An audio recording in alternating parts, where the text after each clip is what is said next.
collections and charge-offs. These are on your credit report, okay? Sometimes a lot of people don't know about these.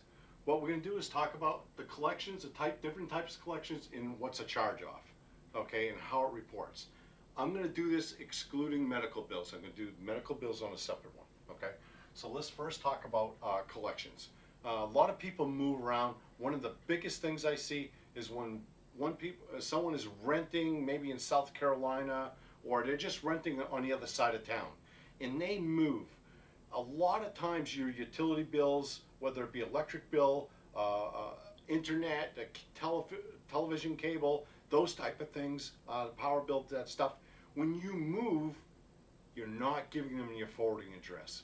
You think, I just paid the last bill, and they can't get in touch with you, you move, and you get stuck with this stupid collection for $80, $125, $180.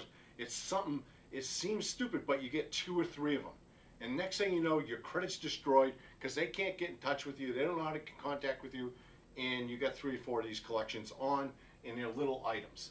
Now, these items, you always have a responsibility to pay your bills, okay? So I'm not going to tell you not to pay your bills, but when you see these on your credit, we don't want you to touch them. It's really important, especially when you get to the pre-qualification stage. A lot of people, they'll say, oh, my credit's too low, I want to do that. Talk to your loan originator. Really, really important, because you don't want to disturb these things, especially if they've already been sitting out there for 2 or 3 years. After you buy the house, you can go and you can take care of them. You can deal with them the way you want to. Okay, you want to address them that way. But these collections, if you call up and go to negotiate or whatever, no matter what you do, whether you pay it in full, whether you pay it partial, you make a payment arrangement, they're going to re-hit your credit report with it. They're going to re-hit the credit bureaus, and it's going to come across as a brand new collection, and your credit score is going to drop even further. Okay, so talk to your loan originator. Real important before you go and negotiate them. Okay, so one of the things you're going to look at is how many collections and charge-offs. Now, a charge-off is a bit different. It started as a collection, but maybe a credit card company, as someone said, it's not worth for us to chase it down. We're just going to charge off that.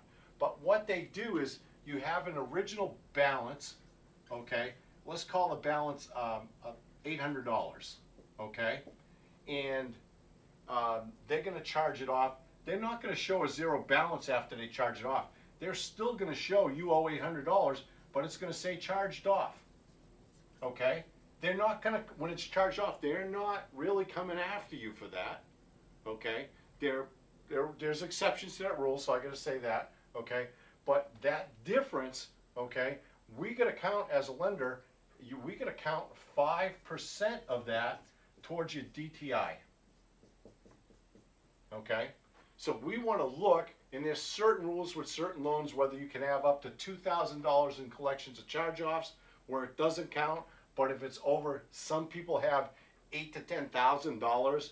Maybe you got $10,000 in total collections and charge-offs. Okay, 5% of that is $500 towards your debt-to-income ratio. Okay, so they add up. Know what your collections are. Okay, so if you have 3 or 4 collections that maybe total $400, okay, 5% of that is $20. Okay, towards your DTI. That's not going to affect you. That's really not going to have a big impact on you, so we don't want to disturb that. We want to get you into the house.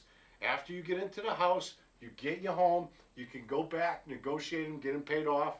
Your credit score will drop a little bit, and then it'll slowly climb back up again because now they're settled. You don't have open collections or charge-offs. Okay? So before you go disturbing anything on your credit, don't even dispute it. Because if you dispute it, that causes another problem. You're going to go on and dispute it. That collection or charge-off is not going to count against you, but the lender, under certain guidelines, they're going to make you remove those disputes. So we're going to talk about disputes on the next one. So what we want to do is talk to your loan originator before you go and touch, disturb, or do anything that. Know what your legal responsibilities are, what you need to pay, and what you can hold off on to a little bit. okay? Maybe if you got a lot of collections over a couple $1,000s, you may want to talk to a collections attorney, okay?